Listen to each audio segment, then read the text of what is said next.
છેલ્લે આપણે કોયડો પહોંચ્યા હતા. કોયડાની રકમ કંઈક આવી છે.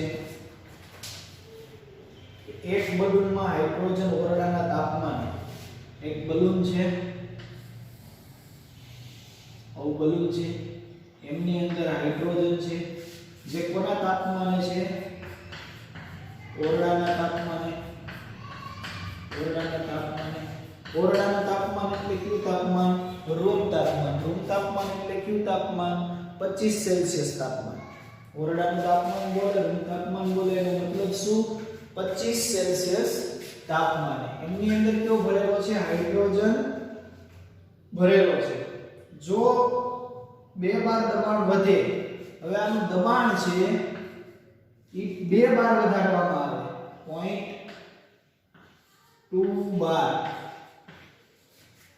દબાણ વધારતા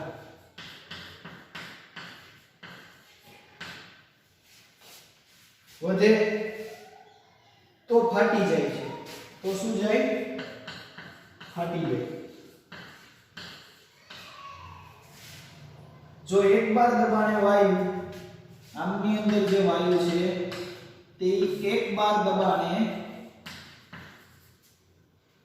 વાયુ 2.27 લિટર કદ ધરાવે, તો કેટલા કદ સુધી બલૂન વિસ્તરી શકે? તો આ બલૂન છે તે કેટલા કદ સુધી વિસ્તરી શકે? કેટલા કદ સુધી વિસ્તરી શકે?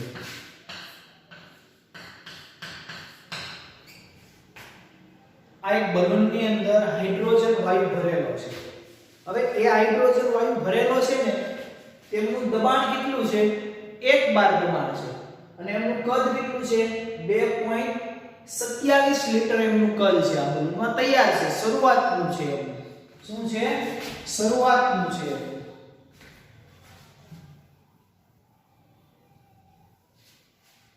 તો અહીંયા હું લખું કે ભાઈ બોયલના નિયમ મુજબ P1 V1 P2 V2. આ કોણ હતું? આપણું શરૂઆતનું હતું. કોણ હતું? શરૂઆત. અને આ અંત હતો, અંતિમ. ચાલો, શરૂઆત એટલે કે બલૂન જે છે હાઇડ્રોજન ગેસ ભરેલો છે, તો શરૂઆતનું એનું દબાણ કેટલું છે? તો P1 કેટલા બાર છે? 1 બાર. કેટલા બાર છે? 1 બાર.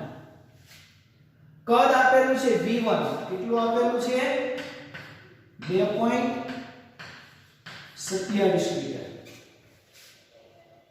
પછી શું કરવામાં આવે? શરૂઆતમાં આટલું છે, પછી એનું દબાણ વધારવામાં આવે છે. કેટલું વધારવામાં આવે? 0.2 બાર દબાણ વધારવામાં આવે છે. તો હવે એનું દબાણ વધે એટલે P2 વધે છે. એ કેટલું વધારવામાં આવ્યું? P2 તો 0.2 બાર જેટલું P2 વધારવામાં આવે છે. તો એનું કેટલા કદ સુધી વિસ્તરી શકે? તો V2 છે એમનો કેટલો હોઈ શકે? આવું આપણને શોધવાનું કીધેલું છે. તો ચાલો V2 છે એ ક્યાં સુધી જઈ શકે ગણતરી કરીએ. તો V2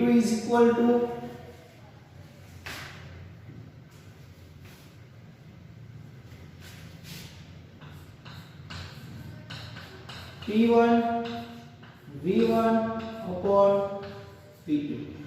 ચાલો દરેક વેલ્યુ આપણે જઈ લઈએ છે. P1 કેટલું છે? 1 બાર. V1 કેટલું છે?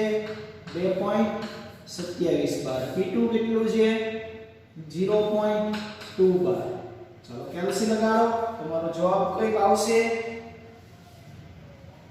11.35 લિટર આવશે. કેટલું આવશે? 11.35 લિટર V2 તમને મળશે. તો આટલું જો કદ એનું કેટલું વધશે? ફૂકો ફાટશે ક્યારે?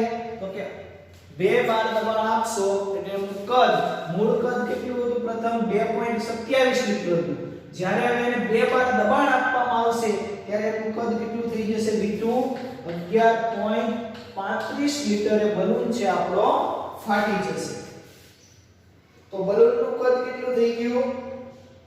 તો બલૂનનું કદ 11.35 લિટર કરતા જો ઓછું હોય 11.35 લિટર કરતા જો કદ ઓછું હોય તો આપણો બલૂન ફાટતો નથી પરંતુ જો 11.35 લિટર કે આના કરતા વધારે કદ કરવામાં આવે તો બલૂન શું થશે ફાટી જશે તો આ થઈ ગયું શરૂઆતનું કદ શરૂઆતનું દબાણ ફરી અંતિમ એનું દબાણમાં શું ફેરફાર થયો અને એના કદની અંદર શું ફેરફાર થયો છે તેની આપણે ગણતરી કરી ત્યાર પછી હવે આપણે વાત કરીએ છીએ આગળ નિયમ ભણીએ છીએ જે નિયમ છે ચાર્લ્સનો નિયમ ચાર્લ્સનો નિયમ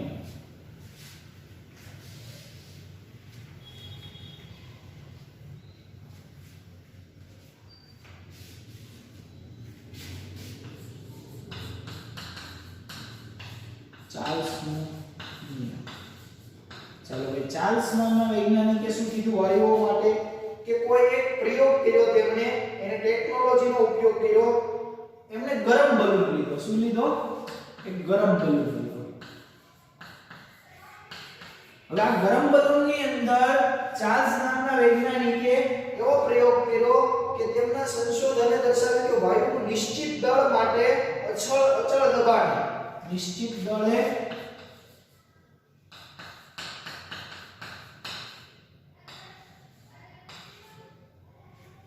નિશ્ચિત દળ અચળ દબાણે નિશ્ચિત દળ અચળ દબાણે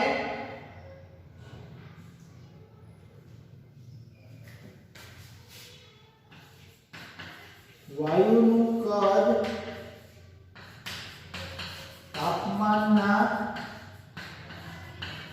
વધારા સાથે વધે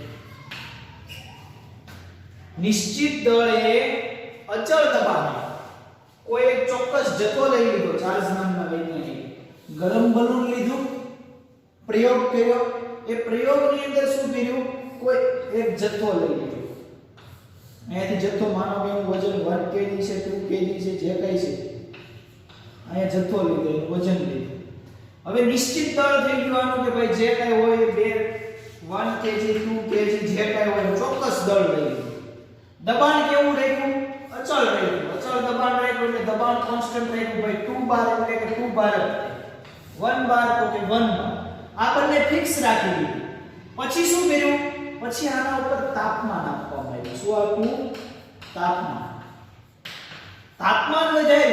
તાપમાન વધારવામાં આવ્યું તો તાપમાન વધારતાની સાથે શું થઈ ગયું આનું કદ છે તે વધવા લાગ્યું કદ શું થવા લાગ્યું વધવા લાગ્યું તો તાપમાનના વધારાની સાથે કદ વધે વજન અને દબાણ છે એમણે કોન્સ્ટન્ટ રાખી દીધું હવે ફિક્સ કે આટલું વજન માનો કે આનું 1 kg વજન છે તો 1 kg વજન જ રાખ્યું એનું દબાણ હતું 1 kg નું એ 1 બાર હોય તો એ 1 બાર રાખ્યું પરંતુ ફેરફાર ક્યારે થયો કે જ્યારે 1 kg ને ટેમ્પરેચર છે એ વધારવામાં આવ્યું ટેમ્પરેચર વધારતા આમનું કદ છે તે કદ શું થઈ ગયું વધવા લાગ્યું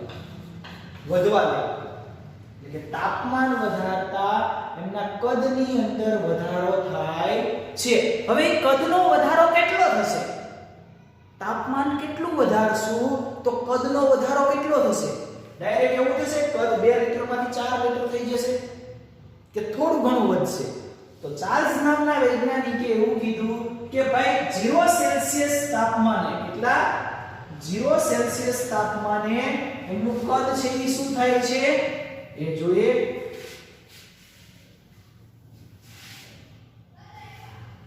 0 સેલ્સિયસ તાપમાન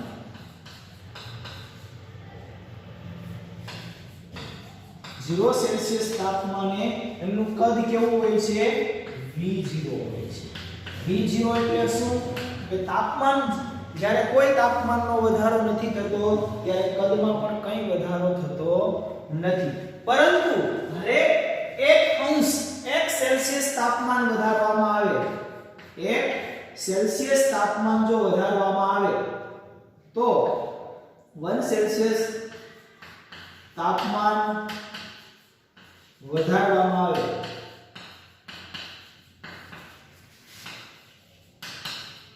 તો તેમનું કદ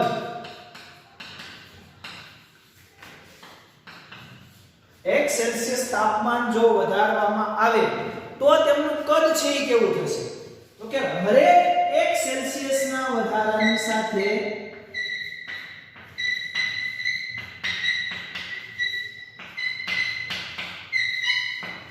એમનું કદ છે એ 1/273.15 ભાગનું વધશે.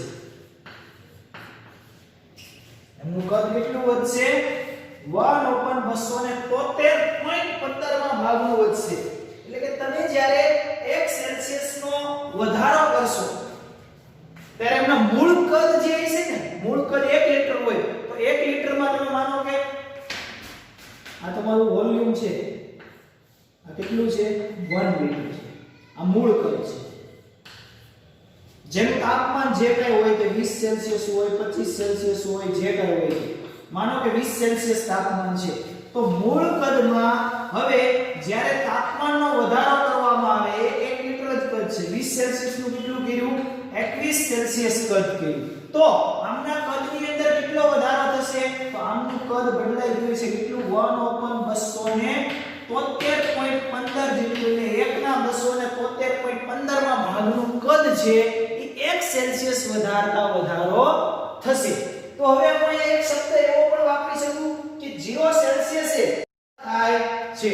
તો 0 સેલ્સિયસે કેટલો ફેરફાર થાય છે? V0 જેટલો ફેરફાર થાય છે. 0 સેલ્સિયસ તાપમાને V0 જેટલો ફેરફાર થાય છે. ચાલો જોઈએ આપણે.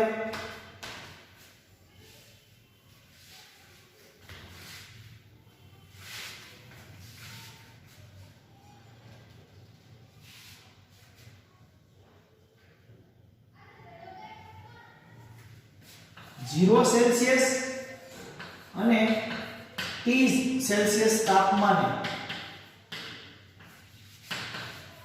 એમનો કદનો જે ફેરફાર છે, કદનો ફેરફાર, એ કદનો ફેરફાર કેટલો થશે? તો કે 0 સેલ્સિયસ તાપમાને કેટલું થશે કદ? V0 થશે. અને T સેલ્સિયસ તાપમાને કેટલું થશે? VT. 0 સેલ્સિયસ તાપમાને V0 અને T સેલ્સિયસ તાપમાને કેટલું થશે? VT0 થશે. અનુક્રમે કદનો ફેરફાર 0 સેલ્સિયસે કેટલું થશે? V0 થશે અને T સેલ્સિયસ તાપમાન એટલે તાપમાનનો જ્યારે વધારો કરો છો ત્યારે એનો કદનો ફેરફાર VT જેટલો થશે. આ એક ટર્મ છે, તાપમાનના વધારાની સાથે કદમાં થતો ફેરફાર. VT શું બતાવે? તાપમાનના વધારાની સાથે કદમાં થતો ફેરફાર. પણ ક્યારે? T સેલ્સિયસ એટલે એના મૂળ તાપમાન કરતા જ્યારે તાપમાન વધારવામાં આવે છે ત્યારે 0 સેલ્સિયસ તાપમાને કદ કેવું હોય છે? V0 હોય છે. એટલે તાપમાન વધારીએ નહીં તો એના કદની અંદર કોઈ ફેરફાર થતો નથી. તો ચાર્લ્સ નામના વૈજ્ઞાનિકે ગાણિતિક સ્વરૂપે એમ કીધું કે ભાઈ VT0 એ જ્યારે કદ વધારીએ છીએ, VT તાપમાને જ્યારે કદ વધારીએ છીએ ત્યારે VT is equal to V0 થાય. તાપમાનના વધારાની સાથે કદમાં થતો ફેરફાર. આ શું બતાવે? VT તાપમાનના વધારા સાથે કદનો ફેરફાર.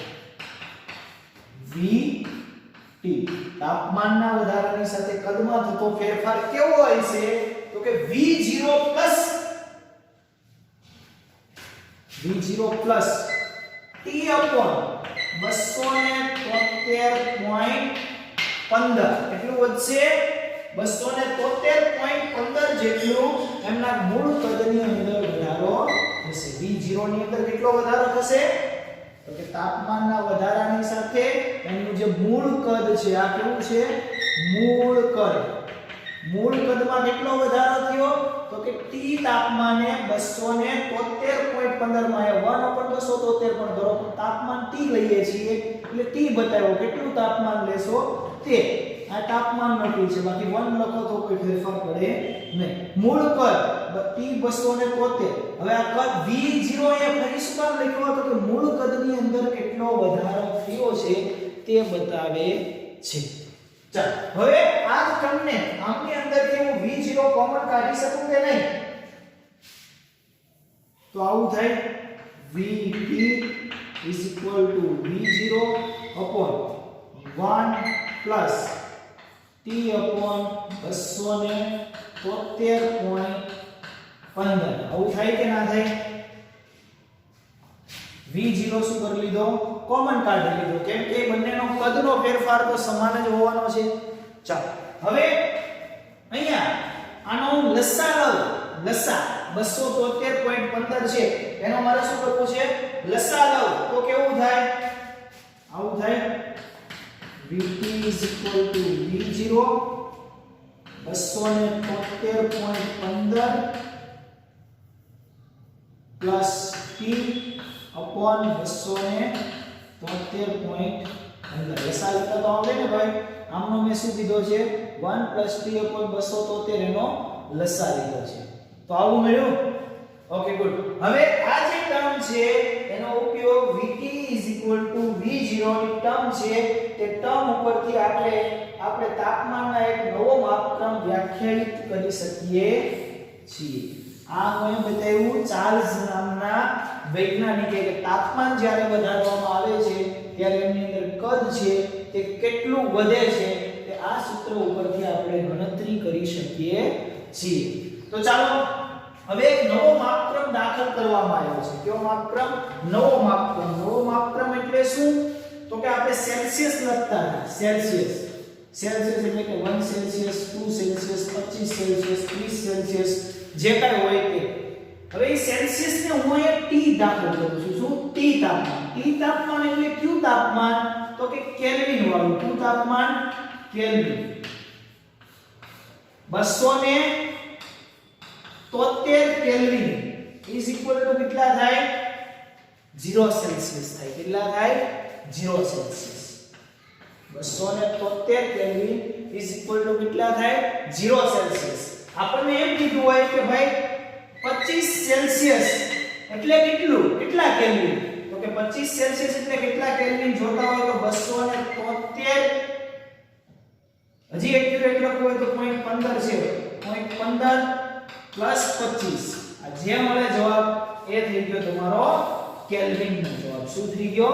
કેલ્વિનનો જવાબ. તો અહીં એક નવી ટર્મ દાખલ કરીએ છીએ જેને કેલ્વિન માપક્રમ પણ કહેવામાં આવે છે. અને આ કેલ્વિન માપક્રમ છે થર્મોડાયનેમિક્સ એટલે કે ઉષ્માગતિશાસ્ત્રની અંદર ખૂબ જ ઉપયોગી છે. ઉષ્માગતિશાસ્ત્ર તમે ચેપ્ટર નંબર 6 ભણશો તેમની અંદર કેલ્વિન માપક્રમનો ઉપયોગ કરવામાં આવે છે. અહીંયા જે તાપમાન લીધેલું છે બધે તે કેલ્વિનમાં લીધેલું છે. તો કેલ્વિનમાં જોતું હોય તો શું કરવાનું? સેલ્સિયસ પ્લસ 273 કરી દેવાના. એટલે આ તમારું મળશે કેલ્વિનમાં તાપમાન. આપણે હરેક વખતે તાપમાન શેમાં ઉપયોગમાં લેવાનું છે? કેલ્વિનમાં. ઓકે. હવે આપણને જે ટર્મ મળેલી હતી એમાં થોડા આગળ વધીએ કે ભાઈ T1 તાપમાને 273 કેટલા કેલ્વિન છે? તો કે T1 તાપમાને 273.15. હવે કોઈ તાપમાને ગણતરી કરીએ આપણે. ઓકે, ચાર્લ્સના નિયમની કોઈ પણ તાપમાને આપણે ગણતરી કરીએ તો હું એમ કહું કે T1 તાપમાને કેટલું છે? 273.15 ના લખો તો ચાલે, એક વધારે એક્યુરેસી માટે લખીએ છીએ પ્લસ T1 તાપમાને એના તાપમાનનો વધારો કેટલો છે? 273 પ્લસ T1. અને T0 એ કેટલો છે? તો કે T0 એ કેટલો છે? 273.15. અહીંયા વધારાની ટર્મ પ્લસ T1 તાપમાન લીધેલું છે. એ પ્લસ T1 જે છે એ બતાવે છે કે તાપમાનમાં થતો વધારો. અહીંયા T0 કોઈ તાપમાનની અંદર વધારો થતો નથી. આ કયું તાપમાન છે? મૂળ તાપમાન છે. આની અંદર કોઈ આપણે વધારો કરેલો નથી. T1 તાપમાન એટલે કે 273.15 પ્લસ સ્મોલ t1. આ સ્મોલ t1 બતાવે છે કે તાપમાનનો કેટલો વધારો કરો છો. T0 સમયે તો કોઈ વધારો કરતા જ નથી. જે આપેલો પદાર્થ છે એને એમને જે તાપમાન હોય તે તાપમાન. તો આમની અને આમની વચ્ચે હોય તો Vt આવું થાય, Vt V0 upon આપણે બે મળ્યા T1 અને T0, તો ચાલો T1 upon T0. આ T1 upon T0 શું બતાવે છે કે મૂળ તાપમાન જે હતું તે અને એમની અંદર તાપમાનનો જે વધારો કર્યો તે T1 અને એની સાથે એમના કદની અંદર શું ફેરફાર થાય છે. અહીંયા બતાવે છે તાપમાનનો વધારો, આ બતાવે કદમાં થતો ફેરફાર. પણ કદમાં ફેરફાર ક્યારે થાય છે તો કે T0 મૂળ તાપમાન એમનું કેટલું હતું અને એમાં કેટલો વધારો થયો. આ મૂળ તાપમાન છે, શરૂઆતનું તાપમાન છે, અને આ શું બતાવે છે અંતિમ તાપમાન બતાવે છે. તો આની સાથે વધારો ગણતરી કરી શકીએ છીએ. વધુ સારી રીતે મારે હજી આને લખવું હોય તો આવું લખી શકું. આ ટર્મને હું આની નીચે આવવા દઉં તો આવું થાય Vt upon V0 લખી શકું is equal to T1 upon T0. આવું કરી શકું કે ના કરી શકું? ઓકે, હવે આમાં આપણને ખબર છે કે કદની અંદર પણ કંઈક ફેરફાર થાય છે. કદ પણ બદલાશે ને V0 માંથી કેવું થશે V1 માંથી V2 થશે. એના કદનો શું ફેરફાર થાય છે તો કે કદનો ફેરફાર V1 માંથી V2 થાય છે. તાપમાનનો ફેરફાર T1 માંથી કેવો થાય છે T2 થાય છે. તો અહીંયા મેં બતાવી દીધું V0 માંથી Vt તાપમાન થાય છે, T0 માંથી T1 તાપમાન. આની આ ટર્મ વધુ સારી રીતે લખું તો એમ કહું કે V0 એટલે શરૂઆતનું કદ V1 હતું, એમાં વધારો કેટલો થયો તો કે V2 જેટલો વધારો થયો. તાપમાન જે શરૂઆતનું તાપમાન છે એ કેટલું હતું T1 હતું, અને અંતિમ તાપમાન કેટલું થયું T2 થયું. આવું કહી શકું ને? આ એ જ વસ્તુ છે. અહીંયા 0 થી શરૂઆત કરી, અહીંયા 1 થી બંને. આ શરૂઆતનું તાપમાન છે, અંતિમ તાપમાન છે. આ શરૂઆતનું કદ છે, આ અંતિમ કદ છે. હવે આને હું આવી રીતે લખી શકું V1 upon T2 T1 upon V1. લખી શકું કે ના લખી શકું? હવે આ જે ટર્મ બતાવે છે એમની અંદર V1 અને T1 છે એ કેવા છે અચળ છે. V T કેવા છે અચળ છે.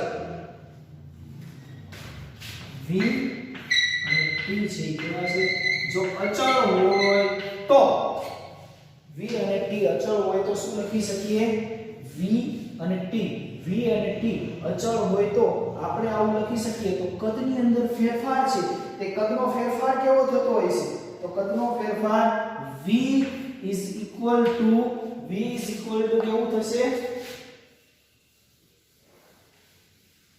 જો અચળ હોય તો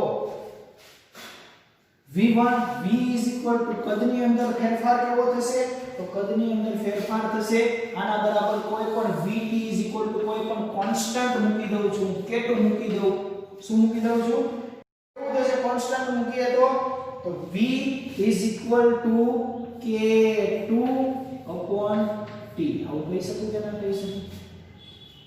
ભાઈ K2 કોણ છે Vt is equal to constant મૂકેલો છે. ત્યાં Vt અચળ K2 લીધેલો છે તો V2 અચળ K2 નું મૂલ્ય વાયુના દબાણ અને જથ્થા દર્શાવવામાં એકમો. આ જે છે શું બતાવે છે દબાણ, વાયુનું દબાણ અને જથ્થો જે હોય, જથ્થો એટલે કેટલો લીધેલો છે તેના એકમો ઉપર આધાર રાખે છે કે એનો જે કઈ એકમ આપણે યુઝ કરશું તે એકમ ઉપરથી આપણે આની ગણતરી કરીએ છીએ K2 ની ગણતરી. ઓકે, સમીકરણ ચાર્લ્સનો નિયમનું ગાણિતિક સ્વરૂપ કહે છે. આને શું કહેવાય છે ચાર્લ્સના નિયમનું ગાણિતિક સ્વરૂપ. આ ચાર્લ્સનો નિયમ બતાવે છે. તો તમારે યાદ રાખવાનું છે ચાર્લ્સના નિયમની અંદર કે ચાર્લ્સભાઈ એવું કીધું કે ભાઈ કોઈ અચળ કદ કેવું લીધું ફિક્સ લીધું, ચોક્કસ કદ, અચળ કદ, અચળ દબાણ વાયુનું અચળ કદ અને અચળ દબાણે વાયુના કદનો ફેરફાર કેવો થાય છે તો કે તાપમાનના વધારાની સાથે વધે છે. હવે તાપમાનના વધારાની સાથે કેટલું વધે તો કે હરેક 1 સેલ્સિયસ વધારો એમના મૂળ કદના 1/32 273.15 માં ભાગનું વધે છે. તો એમાં નવો માપક્રમ દાખલ કીધો કે ભાઈ T છે શું, તાપમાન શું છે, તો કે તાપમાન છે આપણે અહીંયા કેલ્વિનમાં ઉપયોગમાં લઈએ છીએ. 1 કેલ્વિન એટલે કે 0 સેલ્સિયસ એટલે કેટલા કેલ્વિન થાય, તો 273.15. તો શરૂઆતનું તાપમાન અને અંતિમ તાપમાન, શરૂઆતનું કદ અને અંતિમ કદ, આ બંને ટર્મની આપણે ગણતરી કરી દીધી. પછી આપણે એવું કીધું કે ભાઈ હું તાપમાન અને કદ બંને જો અચળ કરી દઉં તો આ બંને અચળ થઈ ગયા કોન્સ્ટન્ટ, તો નવો કોન્સ્ટન્ટ મૂકી દીધો આપણે K2 મૂકી દીધો. એ દબાણ અને જથ્થો બતાવે છે, કોન્સ્ટન્ટ મૂકો પણ તાપમાનના વધારાની સાથે એનો ફેરફાર થશે. ઓકે, ચાલો હવે આપણે એનો ગ્રાફ જોઈએ અને ગ્રાફ ઉપરથી ચાર્લ્સ વાયનો જે ગ્રાફ છે, ગ્રાફમાં વિશેષ સમજૂતી આપણે મેળવીએ.